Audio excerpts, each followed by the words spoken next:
Hi everyone, welcome to Immigration and Jobs Talk Show. I am Rajni Bharara, your host. And before I move ahead, let me read out this very important disclaimer. By watching our videos, you agree and understand that the information provided by our experts and attorneys, including comments and replies from users, is not legal advice. Use of information is at your own risk. After this very important disclaimer, welcome back everyone once again to Immigration and Jobs Talk Show. How are you all doing today? Today we are here to tackle a topic that's at the forefront of many minds as we look forward.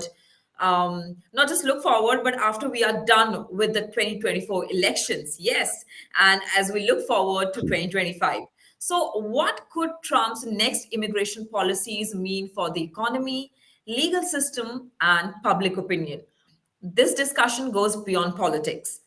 It's about understanding the potential ripple effects of proposed immigration changes on American society and the individuals navigating these systems. Whether you are an immigrant, a business owner, or someone interested in the future of the US, this episode is for you. We are thrilled to have a truly exceptional guest with us again today, none other than immigration attorney Steven Hamrick. Yes, Steven Hamrick brings unparalleled expertise and insight into today's conversation.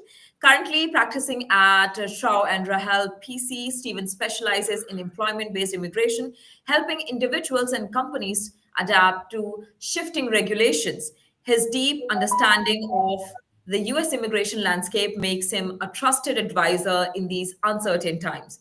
Beyond his legal practice, Stephen plays a vital role in fostering international collaboration through his work with the French American Chamber of Commerce, where he serves on the board of directors. His contribution reflect a commitment to creating opportunities for global talent and addressing the broader impacts of immigration policy. Now, let me tell you that why the topic that we are discussing today matters. So, guys, the policies of any administration can profoundly impact the economy, legal framework, and public opinion, particularly on an issue as significant as immigration. So, today, Stephen will help us unpack what a potential second Trump administration could mean for these critical areas, offering valuable insights and answering your burning questions. So, without any further ado, let's dive into this crucial conversation. And before that, please join me in giving a very warm welcome to Stephen Hamrick once again. Hi, Stephen. Hi, Stephen. Hi, Rajni. Thank you so Thank much. you so much. It's such a wonderful and kind introduction. As I get my cat out of the way here, that I almost just want to end the show. Like, well, that's great. You need to I know mean, nothing else about me. That's just perfect. Yeah, right there. But I mean, no, there's a lot to unpack and a lot to talk about with that's the right. second Trump administration. And uh, there's been some news kind of over the last week or so. Mhm. Uh, we're starting to see a little bit of a rift within the Trump cabinet, if you will, within his administration. These aren't all cabinet ministers that are involved, but Trump appointed Sri Ram Krishnan Yeah. to be his AI advisor for the administration. Mhm. Mr. Krishnan knows Elon Musk and, of course, Vivek Ramaswamy of Mhm. the new Doge Department of Governmental Efficiency. Mhm. And a text got out, copy of a text between Trump or Krishnan and Musk, which they were saying, we need more skilled workers. We need more H-1B Mhm. workers. And the other parts of the Trump crowd, which is, you could call them the Make America Great crowd, the MAGA crowd, Mhm. who want no immigration, such as Trump's longtime immigration policy head, Stephen Miller, are starting to push back. So now we're seeing, Stephen Bannon and Stephen Miller on one side, Mhm. Elon Musk and Sriram Krishnan and Vivek Ramaswamy on the other side. And Krishnan and Musk had H-1B visas themselves at one point in their life. Yeah. Uh, so I think Trump is actually going to listen to uh, his tech bros, if you want to call them that, Musk and Krishnan.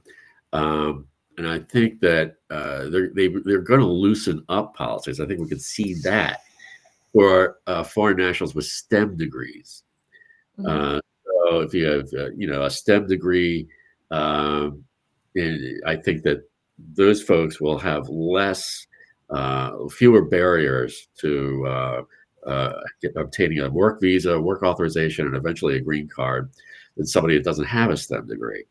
And I think that's where he'll draw the line.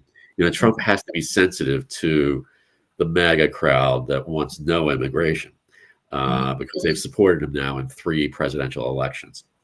So he doesn't want to offend them. However, Elon Musk gave him like $250 million for his election campaign. So he needs to listen to Musk, and he's going to do that. So I think we're going to see kind of a dichotomy between those with STEM degrees and those without STEM degrees.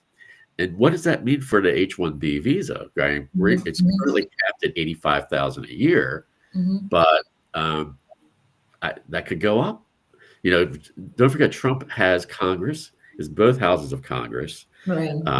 And for legal challenges, he's appointed much of the federal judiciary and 4 members of the Supreme Court.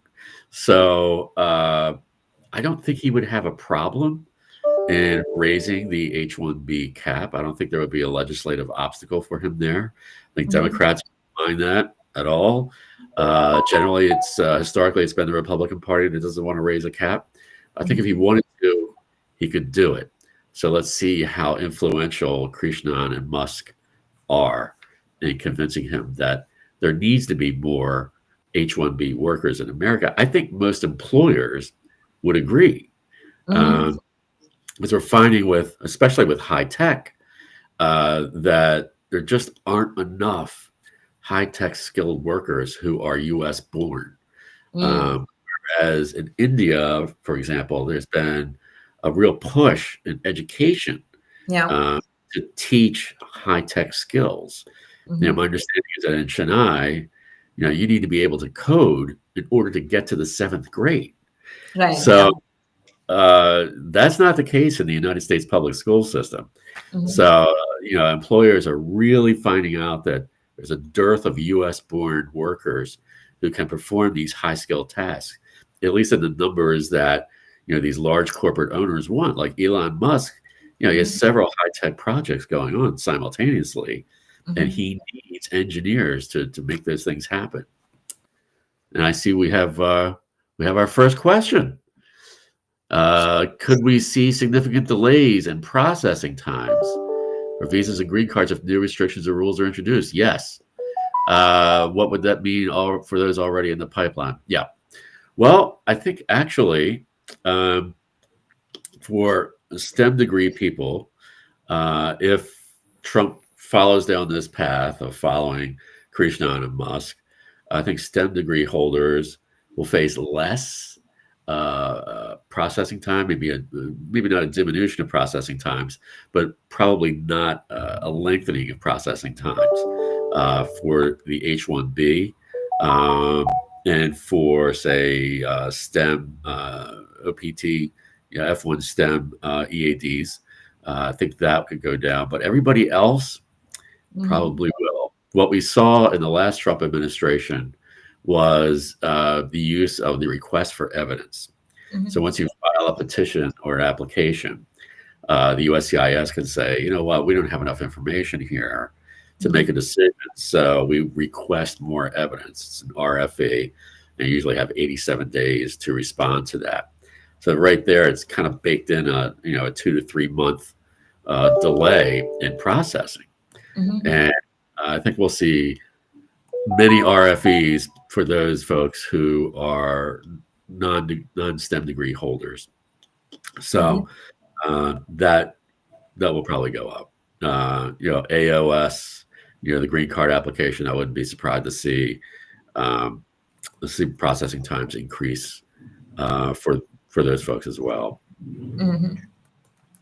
Okay. But, yep, go ahead. I'm sorry, Rajni.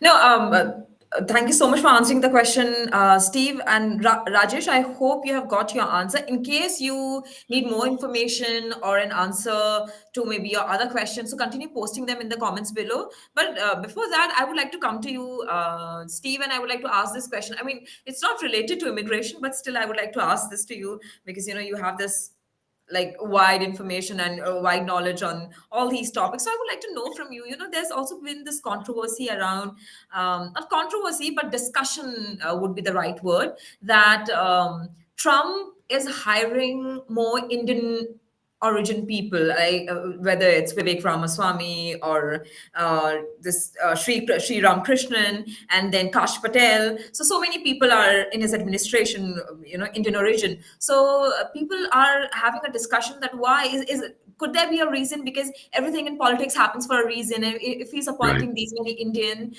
so there must be a motive behind that. There must be a reason behind that. So I would like to know from you, do you think there is a reason, or he's appointing simply based on, the skills and merits of these people? Because, when he appointed Sri Ram Krishnan, a controversy also arose. I think somebody on X commented a racial slur and said Mm, a word for him. And then mm. Elon and people came in favor and did support Sri Ramakrishnan. But then these things are also happening. But I would like to know from you, Steve. I mean, do you think there's a motive behind this? Well, the motive for Donald Trump is always what's good for Donald Trump. So that's just, there was a book written about him by a wonderful journalist. I think she's the best journalist out there. Maggie Haberman wrote a book called The Confidence Man, which came out late in 2022. Mhm. And it tracks Trump's life really from childhood to now. And I think Trump is realizing that Indian Americans are more politically active than they were. Mhm. We've had multiple Indian Americans running for high office, Mhm. U.S. Senate, Congress, and Ramaswamy was a presidential candidate. So these folks have kind of put themselves in the sphere of influence, if you will, for the Republican Party and for Donald Trump. So I think that's why Ramaswamy's there. Ramaswamy turned into a huge Trump supporter, Mhm. and Trump is a transactional-minded person. So if you scratch his back, he knows he kind of has to scratch your back. So I think that's why Ramaswamy is included. I think Elon Musk and high-tech folks in the United States Mhm. are accustomed to working with Indian Americans and Mm. Indian foreign nationals. Mhm. Because India is, like I said, with the education in high-tech skills, Yeah. has become a powerhouse Mhm. for the high-tech industry. So Elon Musk is accustomed to working with Indians. Mhm. Krishnan's an Indian American. Ramaswamy is an Indian American.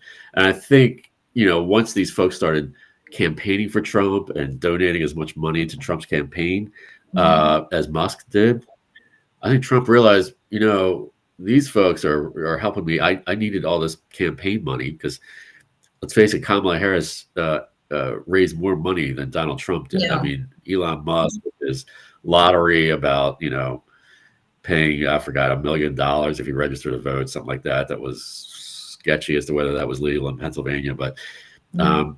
Trump really needed that money. And I think Mhm. Musk is in his ear that, here's a guy who, you need to put in Krishnan, who you need to put in as your AI advisor, Mhm. because the US is falling behind China. And like no president wants to be the president that falls behind China in anything. Mhm. So I don't think it's that Trump is suddenly enlightened and and embraces all of India and Indian Americans. He will embrace anybody of any nationality who can help Donald Trump. All Now, right. as far as the slur, um, that Trump's traditional crowd, if you will, not this new 2024 crowd, but Mm. traditional crowd, starting with his run when he came down the escalator at Trump Tower in 2015, are folks who are not too keen on immigration. In fact, by not too keen, I mean they don't want any. Mhm.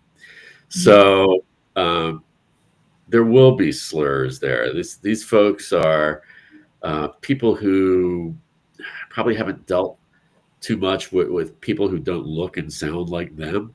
Mhm. Uh, so it's not too surprising, although it's a sad commentary, but it's not too surprising there was a slur on X about Krishna. But that's the tension now within the Trump administration. You've got these new guys who Yeah.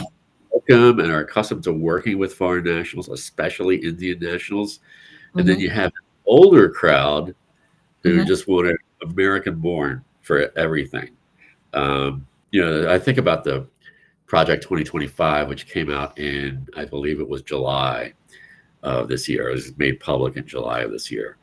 And, Trump has people in his new administration who were a part of that project, writing Project 2025 for his policy provisions. And they call for getting rid of the F1 student visa. Just no F1. They tried to get rid of it last time. It didn't work. But now, if they put forth a similar policy in Trump 2, I don't think it would include STEM, because I think that the STEM crowd in the persons of Elon Musk and Krishna, they're in his ear telling Trump, we need more STEM workers in the United States. We don't have enough U.S.-born folks for the AI and high-tech industry to develop. Just not there. So I think that's what's going on with Trump. I don't think there's any type of grand enlightenment or awakening. These are people who have helped him, so he knows he has to listen to them. And I think that's kind of what it is. Now, here's an interesting question from Zhao. How might shifts in immigration policies impact DACA recipients? Is it possible that the program will face another termination attempt? Well, answer the second part of that question first. Yes, it's very possible. However, Trump, as the campaign went on and as the tech bros became more involved, like Elon Musk was not a high profile figure with Trump, say, May or June, but certainly by October, Musk was front and center with the Trump campaign. And Trump started saying things like, yeah, we need to take a look at DACA. We need to do something for those kids. And he would make contradictory statements. He would say, well, I don't like DACA. And then his next statement would be, well, we need to do something for those people who were brought here as children. Well, that's DACA. So I don't think it's going to go away entirely. The proposal that will come out of the administration dependent upon what the person is doing in the United States. So if the person has a landscaping business, for instance, okay, that might be problematic. But if the person is in a high-tech industry, as an engineer or something like that, then I think that, there will be provisions made for your STEM degree people to stay in the United States and to face fewer barriers to receiving work authorization and maybe ultimately a green card. What legal recourse and alternatives would be available to recipients to protect their status and rights? Well, I mean, if the status is not there anymore, then you really don't have too much of a status to defend. There's always, let me hook up my battery here. Always, a legal recourse. You could say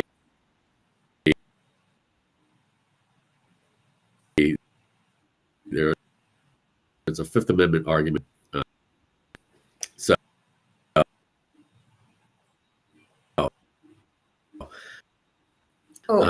something that Trump was not very expert in. He was, the Department of Homeland Security or USCIS would start implementing it even without running through the Administrative Procedure Act of notice and comment periods. So you do have some legal recourse. Whether it be successful or not is another matter, because there's always there are always curious court decisions and decisions are made by human beings. So whether they know it or not, they're influenced by various experiences or thoughts that they have, and people do, make mistakes. But then, So you, Steve, Trump did try to dismantle DACA in his last in his last term. So, do you right? think there is a possibility of him doing it again this time? Um, yeah, I think that possibility is definitely there, Okay. but I think it would be a little different this time. Just thinking about the people who are around him now. Last time it was just folks like Stephen Miller, Stephen Bannon. I Right. think the presence of Elon Musk, even though Musk became a hero on the far right because he was supporting Trump, now the far right is thinking, hey, wait a second, who is this guy putting these crazy ideas in Trump's head? I don't think Trump is going to make a blanket anything anymore. I think there will be a division, a bifurcation, if you will, between those with STEM degrees and those who don't have STEM degrees. And I would expect that policies coming out of his administration would show that bifurcation on just about everything, because I think Elon Musk is getting in his head about the need for high-tech workers in the United States. I see we have a question here from Anjali about immigration enforcement using the military with the ACLU challenge. Yeah, I'm sure the ACLU would challenge mass deportation policies.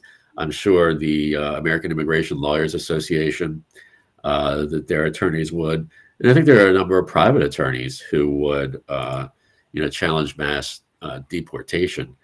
There are, constitutional barriers. I mean, if mass deportation, you just can't, round up folks and bypass due process, right? I was having a discussion yesterday with a U.S. born person. We were talking about, well, what happens if an undocumented immigrant gets pulled over for speeding, right? And then the cop all of a sudden says, well, where are your papers? I think you're here without documentation. Well, if you're U.S. born, how do you, what? I don't really travel. I don't drive around town with my passport. I don't drive around town with my birth certificate. So, Yeah.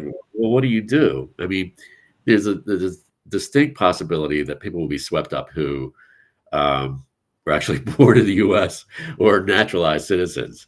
And it would be interesting to see what mass deportation process would look like coming out of the administration. Trump's kind of a big picture guy, a 30,000-foot guy. He's not, down and dirty in the details, right? So what would due process look like in any type of mass deportation process? And Trump had also tried to, late in the campaign, try to say, oh, you know what, I favor immigration, but I favor legal immigration. It's just the undocumented people I don't want here. So instead of saying we're getting rid of all immigrants, he started to back off a little bit towards the end of the campaign. So I don't think that there should be fear among people with work authorizations and who are in status. Just don't let yourself get out of status. Know your expiration dates, know your deadlines. Talk to your immigration attorney about how long processing times are, to make sure that you never become out of status. You didn't want that in the first place. With this administration, you really don't want to have that happen. But as far as the mass deportation issue goes, it would really be an economic hit.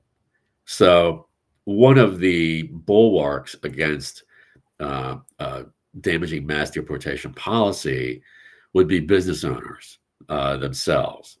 So, because nobody wants to have, an economic hit like a drop of, 1.2% a year in GDP. Nobody wants to have a recession. And if you play out mass deportation, and say, I don't know how many millions of people would be out, 15, 20 million undocumented immigrants in the country right now. By 2028, you can see a GDP that's, off by maybe 7.5%, depending on the scale of deportations, and whether employment could drop, 1.1% to some estimates 6.7%. And then inflation, especially in the agricultural sector, because if you lose undocumented immigrants who pick crops, who deal with the crops, who gather the crops, who bundle the crops, who package the crops, and you have to hire Americans at 2 or 3 times the wage, the prices are going to go up. And then you throw in climate change and what that does to agriculture, and food prices are not going to drop. And then labor shortages would pop up. Not so much in the STEM, because I do think Trump would try to protect the high-tech industries, but industries like construction, that would be affected. I mean, that would drive up housing costs. The home health aid supply, that could decline, and that would impact elderly care. And that's something voters would notice. They would notice higher food prices. They would notice higher housing prices, and they would notice whether their parents are being cared for properly. And if they're not, if it's tied to a Trump policy of mass deportation, that's not going to help the Republican Party in the 2026 congressional elections. It certainly isn't going to help Trump's approval rating. But yeah, the reduced economic growth, I mean, GDP in 2025 could be off half a percentage point, $130 billion lower under a mass deportation policy. So, you have your legal system challenges, both the Constitution, and then there are logistical hurdles as well. I mean, the U.S. immigration courts already have large backlogs. That's one of the problems with the southern border. So, people rightly would bring suit to challenge a deportation. Well, what is that going to do? I mean, an unprecedented scale of proposed deportations is going to strain the legal system. And then you have another logistical issue of state versus federal authority. Trump, the president of the U.S. Congress, that's, a federal issue. We have, state rights as well here in the United States. It's not centralized to the point where, the central government, the federal government can, run the states. It's only in, there's a whole line of Supreme Court cases there. But efforts for state-led deportations would probably violate Supreme Court precedent. And where would you see this? So my guess would be Florida and Texas. You have Perry's the governor in Texas, DeSantis in Florida. I know DeSantis has presidential aspirations still, even though 2024 did not go as well as he had anticipated. And I think they would probably try to work with the Trump administration for deportations and involve their state police. Texas kind of has like a little militia as well that Perry's already tried to use at the southern border, the southern federal border. Historically, this has been a federal question entirely. So query whether a lawsuit that challenges that state authority to be active in a deportation proceeding, whether that would stop it or whether the courts, who are by and large Republican, whether they would uphold state efforts to deport people in mass numbers. So, I mean, one of the things you brought up, Raji, was the public opinion, right, in the political landscape for this. Yeah. And something to keep in mind with the United States is that there's been a shift in public attitudes. And I think that came out in this last election. I mean, recent polls show increased support for reducing immigration. It's interesting because there's a little bit of a disconnect.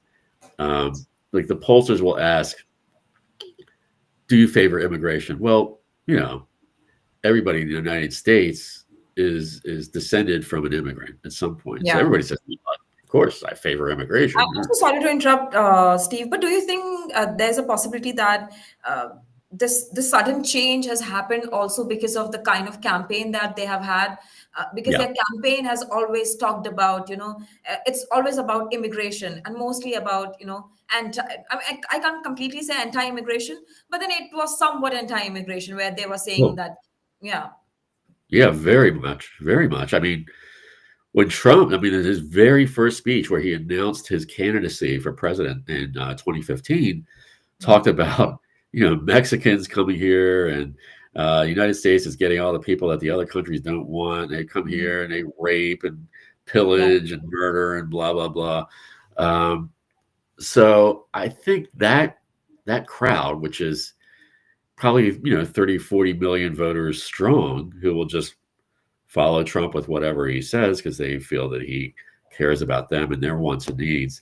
Um, yeah, I think that really it either colored some people's opinions about immigration or brought out deep held resentment against immigrants mhm, that folks who are not doing well, or US born and not doing so well financially, you have to blame somebody, right?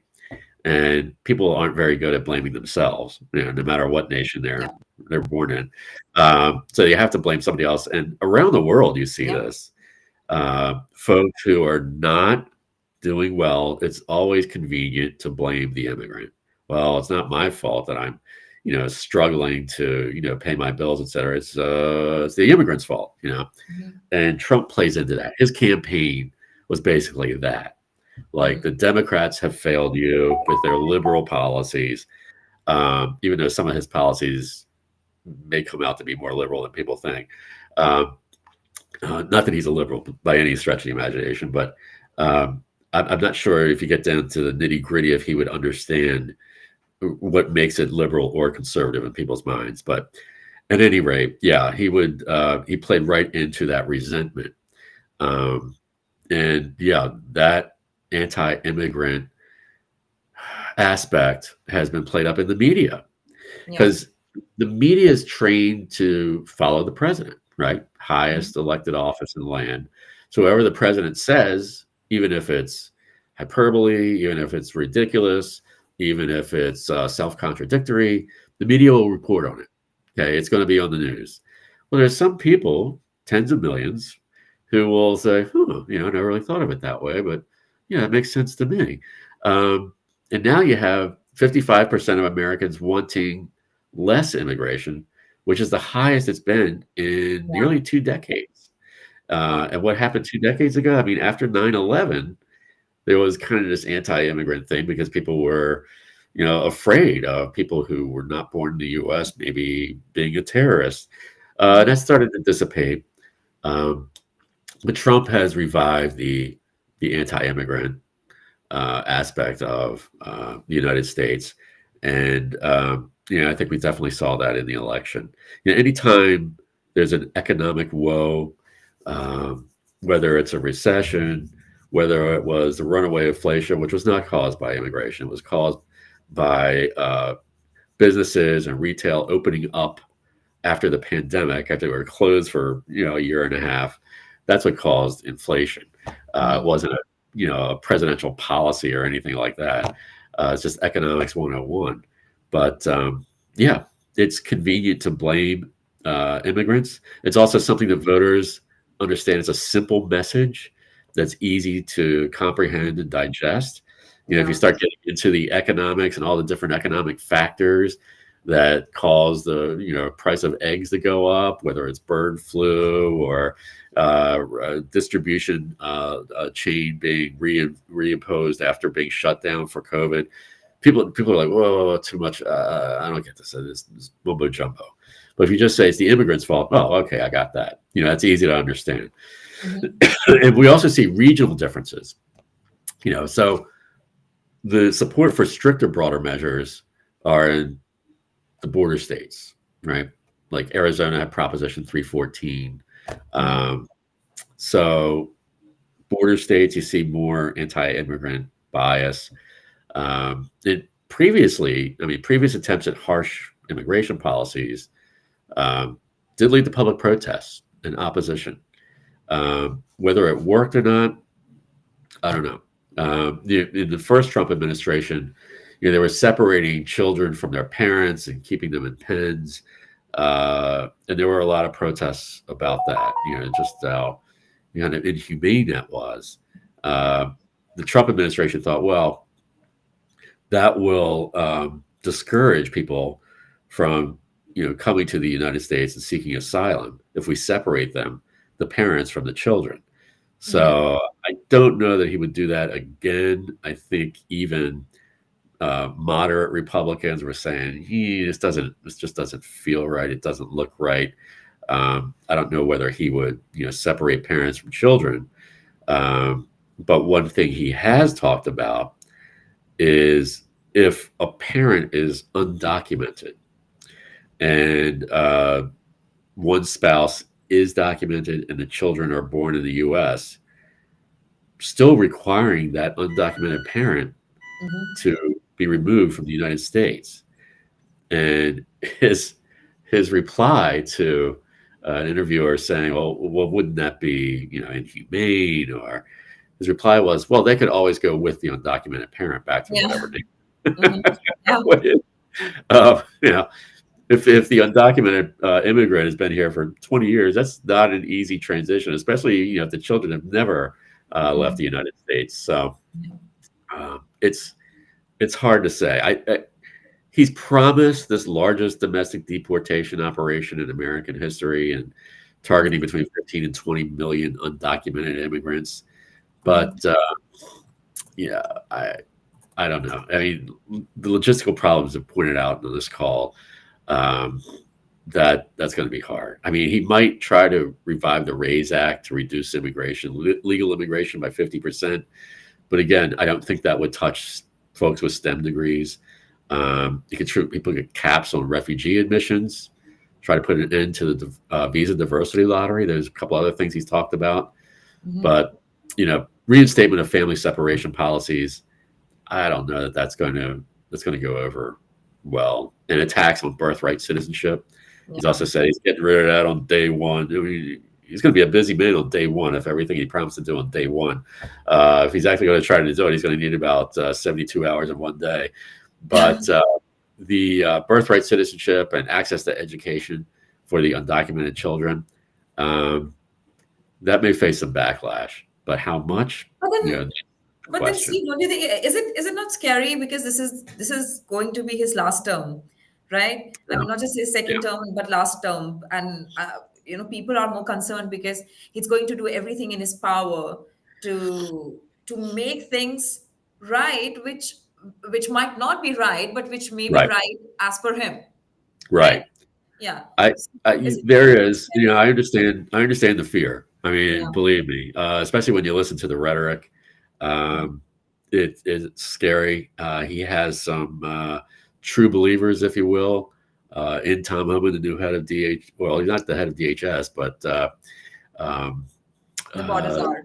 Yeah, the borders are, and of course, Stephen Miller's presence is always a zero immigration proponent there.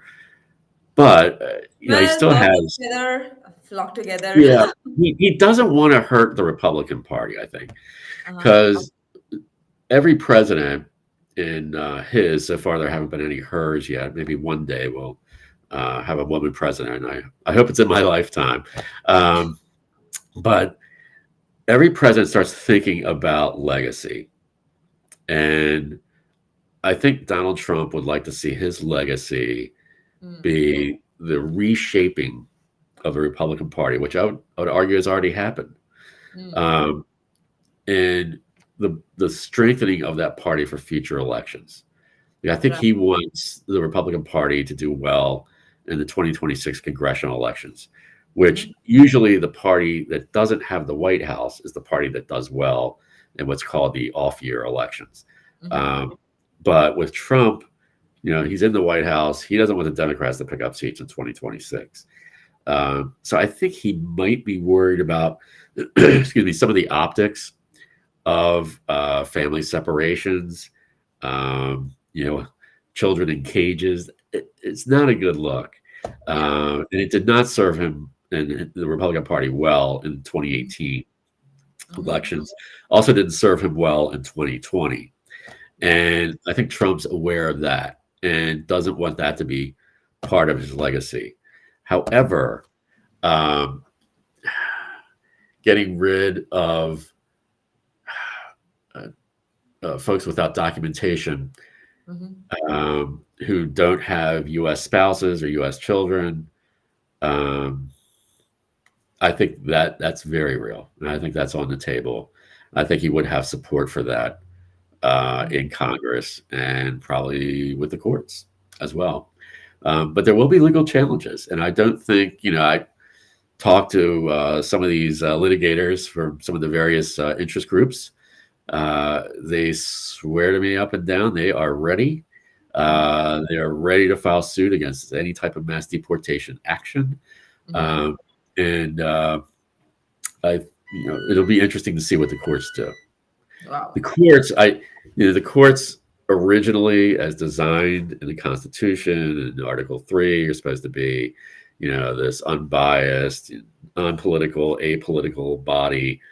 But everybody realizes that's not the case.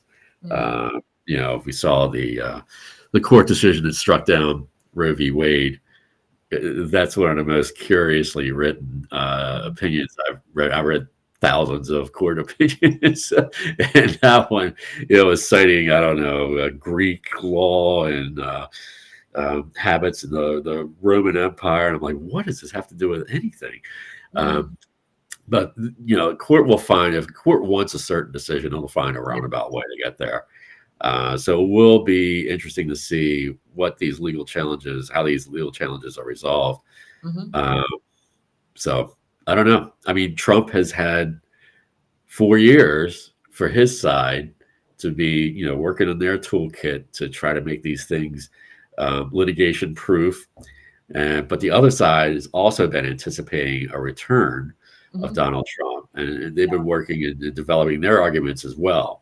So it's going to be kind of a clash of the titans in the court system, I think, in 2025. It's going to be very, very interesting. There's going to be a lot of news coming out of that. But the first step will be the Trump administration getting over these logistical hurdles to round up. I mean, think of it, 20 million people. Wow. Think of how long it takes to move 10,000 troops from one area geographically to another, right? In the militaries, they already have plans in place for that. There are operations manuals of how to move troops of that size. You're going to do 15 million? Okay, I'll pop my popcorn and see how you get that done. Just sit back and watch the show. I don't know really how that's going to work. That's why I think it's going to be very targeted. And I think that the two areas that will be targeted are Texas and Florida, because you have two governors in those states, right, who are willing to play along and be a part of the media circus that's going to go along with this. I mean, that's what Trump wants. He wants to turn on Fox, right, and sit back while he's tweeting on Truth Social while he's watching Fox, and he wants to see people being rounded up and taken back across the border, and people with cowboy hats and badges and guns, and then he can tell his original far right crowd, see, I'm getting stuff done for you. This is all for you, so that your economic well-being will go up, and then we'll see inflation. The thing we're not talking about in an immigration discussion are the tariffs and how inflationary that's going to be. Right. And usually the U.S. Stock market, New York Stock Exchange, has what's called like a Santa run-up, right? The end of the year is usually a time for stock market to go up. Yeah. And in December, I think it's been down about 2% for the month. People are very, very nervous about tariffs and what that's going to do to inflation, and along with the Trump tax breaks that he promised to everybody during the campaign. What is that going to do to the national debt? Which, if the national debt goes up high enough, then it starts affecting interest rates. So we'll see. I mean, all I can say is, don't know whether it's going to be good times or bad times ahead, but I'm sure it's going to be really interesting times ahead. I think we're already on a first name basis, and we're going to get to know each other. You're going to know all of my cats by the end of this 2025 year, I'm sure. Yeah, they'll all be making appearances. Right, but Steve, also I would like to know from you, because now that you mentioned tariffs, so it reminds me of Justin Trudeau because Canada, and there's been a lot of talks about tariffs and Trump imposing 100% tariffs on Canada, and then him Right, calling Justin Trudeau as the governor of Canada, and Canada as the right, 51st state of the right, US. What right. is your take on that? How do you see that?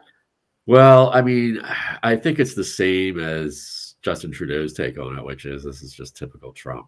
Um, so, Trump likes to think of himself as the king.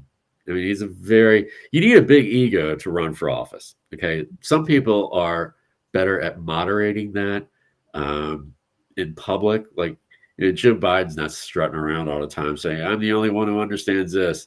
I mean, Trump has said so many things like, I understand the military better than generals do. I understand, this more than scientists do. Only I can save the United States. I mean, who says that type of thing? But he does, right? Because that's the image he wants to project, that being like a strong, a strong man in so many words. He's already expressed his admiration for authoritarian rulers like Viktor Orban, for instance. So, yeah, I'm not surprised he tweeted it out. I think Trudeau took it in stride because he's had 4 years of dealing with Trump before. I think Trudeau's not going to pay attention to the put downs. I mean, this is elementary school stuff, right? This is schoolyard That's bully talk. Trudeau just wants to make sure that the tariffs don't go on. So you true. have to go down to Mar-a-Lago. You have to do hat in hand. You have to laugh at little jokes. Okay, you called it the 51st state. Ha ha ha. Don't do the tariffs. That's so he's keeping his focus on the subject at hand, which is making sure that the lumber mills in Canada are still going to have their same production and be sold at the same rate in the United States, something that the market bears, as opposed to what a tariff would bear, which would be a higher price and presumably less amount of lumber coming from Canada into the United States.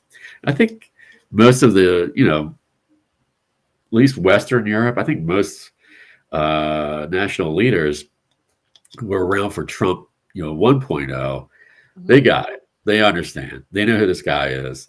They know that he's going to be full of bombast and he's going to be very petulant and petty, and so they're going to apologize for any perceived slight because he has very thin skin, but they just want to make sure the bottom line is that their economies aren't affected by whatever it is that he's feeling.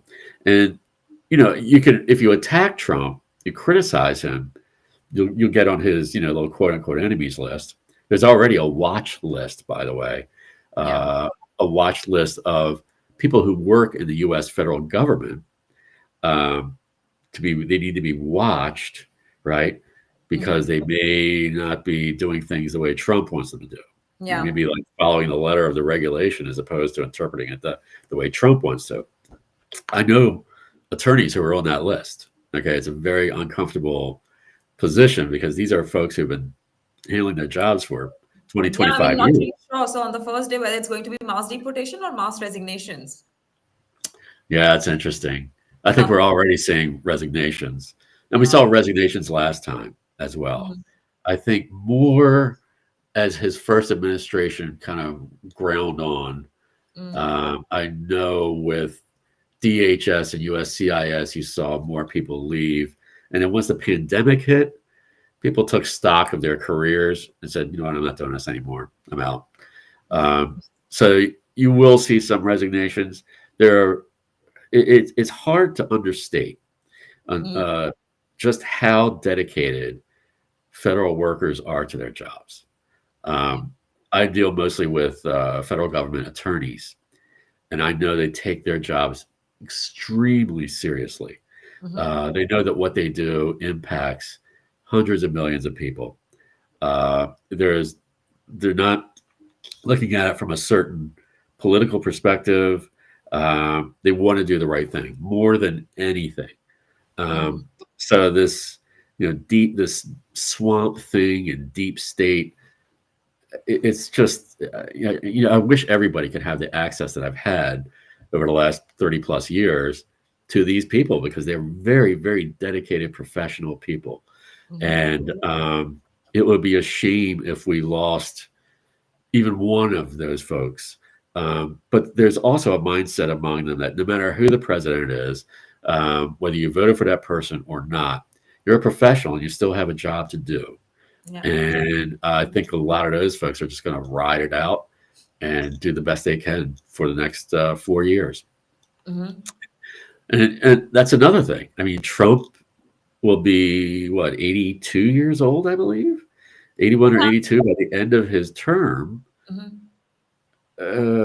think Is it's he 70 gonna? Are we talking about 4 years with Trump, or he's amazingly energetic. That's true. They say he doesn't really I mean, sleep. He's that's one of those people. inspirational, motivational too. I mean, it's 79 and he's still at it. Yeah, I mean, maybe I should, forget watching what I eat and just eat Taco Bell and McDonald's all the time. Because I mean, if that's what he does and he has that much energy, my doctor told me it would kill me. But I guess I'm not Trump. So that's another thing to consider. Whether it will be 4 years of it, and then we have to learn more about J.D. Vance, who at one point said that Trump was not fit to hold office, and then turned around and said, "Nope, Trump's my man." And he also went to Trump personally and said, "I'm supporting you now. I'm sorry I criticized you before." And then next thing you know, he's the vice presidential candidate, now the vice president-elect. So it will be interesting to see how that relationship progresses. There are a number of relationships because Trump, there's always a lot of turnover in his cabinet and in his administration. So Sri Ram Krishnan, for instance, is going to be there in 2 years. What about Elon? I think Elon's going to be there because Trump knows Elon has a big, big money bag. So, if he says, Elon, this Republican candidate needs help in this state for the 2026 campaign, Elon will throw his money there and then Trump will do whatever Elon wants. More H-1Bs, great, more H-1Bs, no problem. I'll support more H-1Bs. So it will be interesting to see how the turnover happens this time around. Yeah. So really, it's really going to be very, very interesting to see what's actually transpires, what happens. So we'll have to wait and see. We will. And let's wait for the January 20th until he takes the office and decides to turn things all over. So right. Let's wait for that. But meanwhile, I would like to take some questions here. Steve, Ra has posted a question. He says, the H4L2 bundling with H1 and L1 is going away on 18 Jan. Will this affect any first-time L2 H4 applications? Well, if they're not, first time, yeah. So it just means longer processing times, because then it wouldn't be bundled with an H1B or an L1 that's being premium processed. Are we having some technical issues? I think there's slight. Okay, yeah. Please go ahead. Yeah, now it's better. Yeah. Oh, yeah. It will. It will lead to longer processing times. Is basically what it is. So instead of the 15 business days, we'll be back to however many months it would take for the 539s to be processed. And I don't expect that to be revived either. Unless, USCIS could always, set their own policy and say, look, we need more H-1B workers, and to sweeten the pot for people to immigrate to the U.S. who understand how to build, AI and self-driving cars and self-driving helicopters or whatever else. What we need? We need more H-1Bs, and let's go ahead and tie these things together. Probably not for the L as much as for the H. I think the Trump administration might keep that or add that regulation to keep this. This came out of a court decision, a settlement of a court case, but they could have their own regulation to tie the bundle together, the H-1B and H-4. Probably not for the L though. I don't think that's going to happen. Okay. So, Rag, I hope you have got your answer. In case you're looking for any other answer, so please continue posting your questions in the comments below. And let me take Alan's question in the meanwhile. So, Alan says, is it a possibility that the H-1B visa cap can be increased while it's not happened historically, but Trump is always interested in business and himself? Yep. Yeah, Alan, you have a good grip on the president-elect, mindset. That is the case, and if there was ever a chance for the H-1B cap to be increased, this is it, because it would be a Republican president, conservative Republican president, conservative Republican Congress. This seems to be the right, meteorological effects here, brewing this storm of raising the H-1B cap. Now, there's going to be resistance, but again, the resistance will be from the farther right, right? Your Steve Bannon crowd, all the folks on those right-wing websites, quote unquote news sites. I don't want to call them news sites because they're really not news, but Stephen Miller. But ultimately, it's going to come down to what the boss wants, and the boss is Donald Trump. And if Elon Musk is putting in his ear, we need more high-tech workers so I can make more money. Oh, I'm sorry. So we need more high-tech workers for the nation.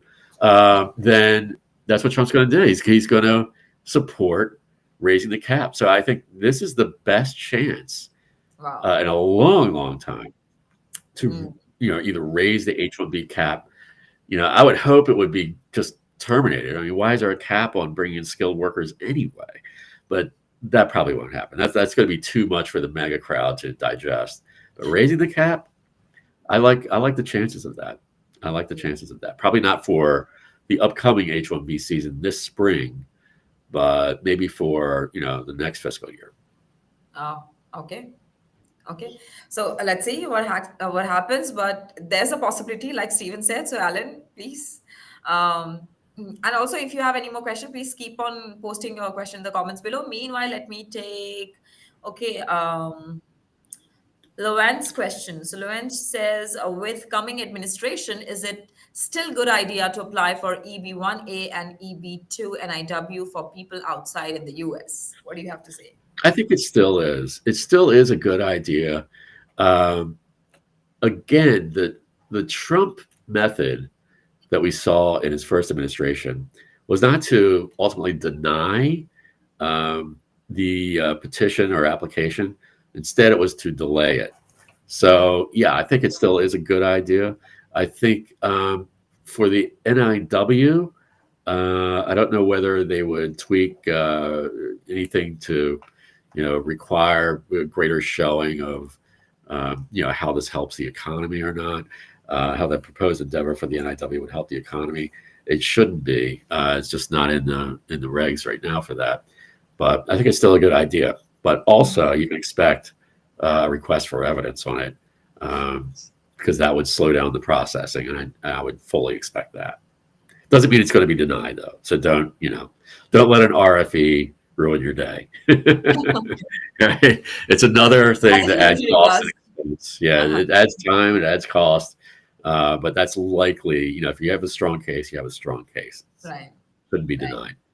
Right. And coming back to our previous question, so a viewer has asked on LinkedIn, practically how much can they raise minimum wage? Okay, I think there's a complete question. Practically, how much can they raise minimum wage for H-1B? Also, if they do, would the changes be applicable for current H-1B holders? Yeah. So, the employer has to meet the prevailing wage, right? And Trump did something at the end of his first term that radically raised the prevailing wage, and it was shot down, as I recall, in the courts. So he may try that again, but I doubt it. I doubt it for this reason. Again, the tech bros are kind of like the magic wand for immigration. It's really turned everything around for H-1Bs.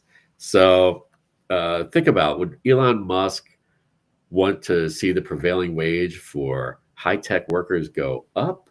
No. He wants to see them go down because that's who he pays.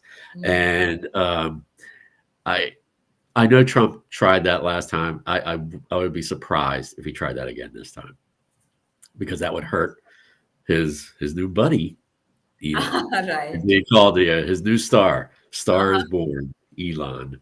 Right, right. Only if he was born in the US, he could have been the next president after Trump. That's right. Yeah, people are already saying like, is Trump the vice president and Musk the president? Well, how is this working right now? Yeah. But money can buy a lot of things. That's true. That's true. Coming back to Karthik's question, Karthik wants to know how might Trump's policies impact businesses that depend on international employees? Could we see more companies outsourcing work to avoid immigration restrictions altogether? Yeah, absolutely. I think that for high tech businesses, I don't think they will be hurt as much. I really don't. I did, if you asked me, 6 weeks ago, I would have expected businesses across the board to be affected negatively. I think the impact is going to be more resources, more money, Mhm. because of the responses to RFEs and longer processing times. So I think it's just more planning. Mhm.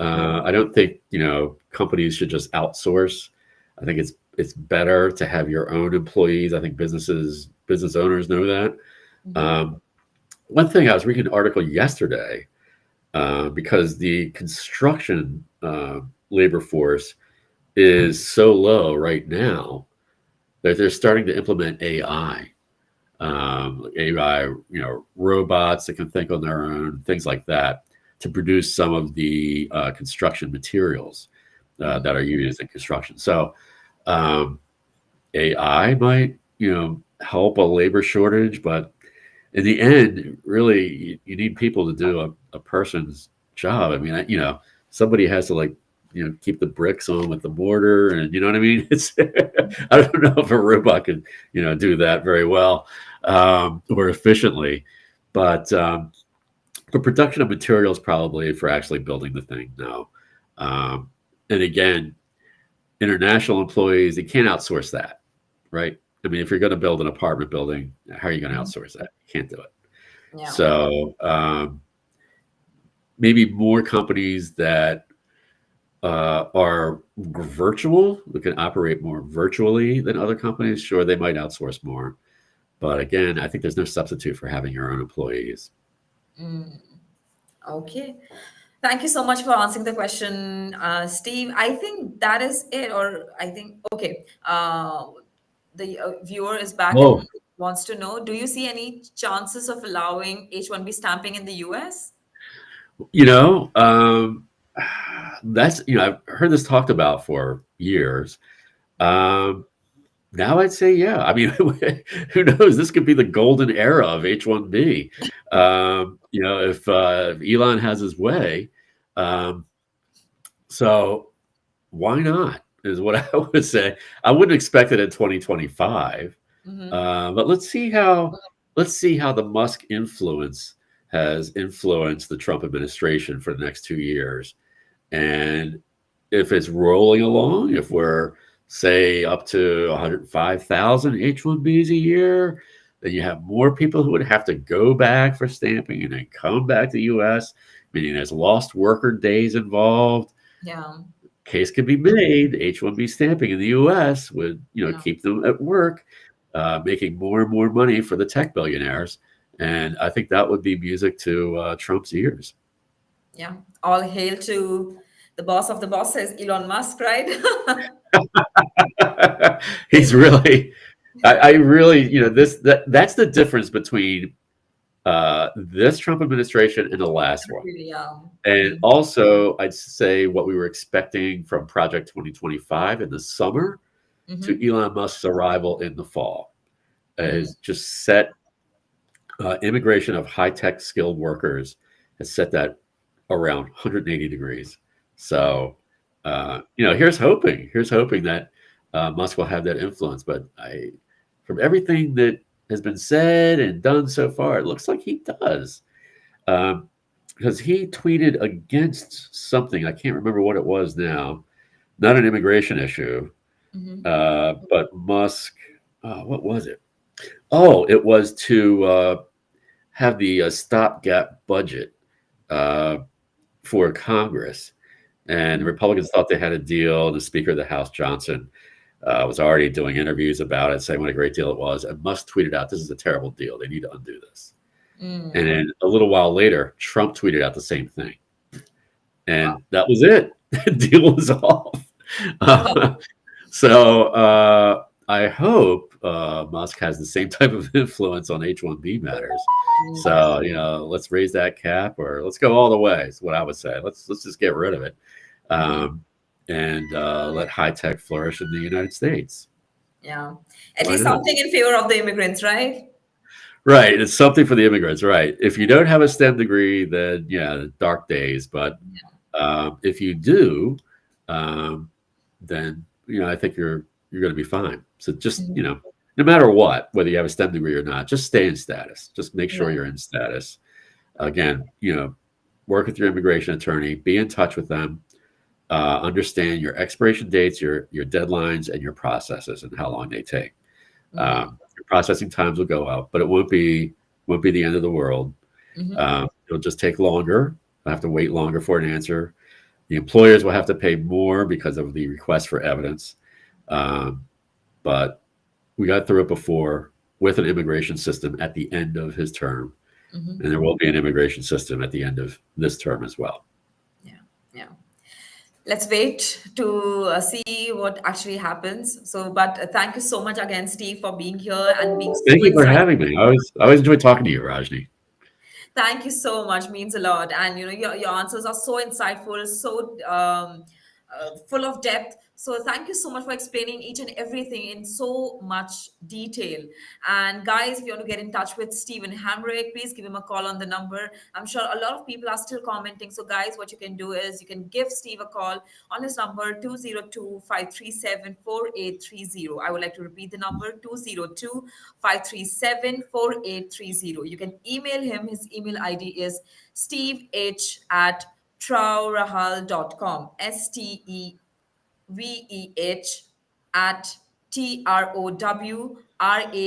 TROWRAHAL.com. Steve H at trowrahal.com, and his website is www.trowrahal.com. So visit his website, write an email to him, give him a call, send him a text. He will be available to help you with your problems, your immigration related problems, or any problem that you are facing with your case. So make sure to That's get right. in touch with Steve.